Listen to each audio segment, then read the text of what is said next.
name is Eunice Quintanilla and I attend Southeast High School. This is our glider unit, and for this unit we had to create an airplane out of scratch, and we had to make sure it flew and glided. Hi, I'm Evan Dvorak and I teach physics at Jordan High School in Watts. This glider engineering project was designed to bring together Newton's laws with kinematics. So Newton's laws model how an object moves when there's a force on it. Namely, the acceleration of that object is proportional to the net force and inversely proportional to the object's mass. This is what students had to do in this project. They had to engineer a glider that would have just enough velocity to achieve flight after being launched, but not accelerate at so high of a rate that the pilot would conceivably black out.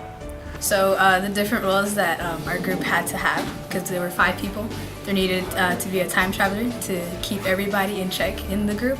There was this thing called Mr. and Mrs. Da Vinci, who were responsible for kind of getting all the signatures, making sure the design was okay. And then there's this other role that was Bob and Bobette the builder, and they were in charge of actually building the glider. But everyone else contributed to that too. It wasn't just one person. As they're building their plane, this project is designed for the students to iterate through multiple designs and learn through trial and error as well.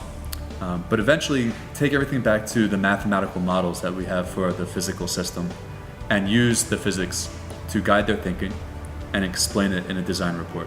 As we were constructing our glider, we were thinking about different types of variables, from the strength of the body part of the plane, the angle of attack of the wings, the position of the wings, and the overall weight that it has, so that when we launch it, it has enough weight to hold together as a plane and also not take away any lift, allowing it to stay in the air and have a longer distance.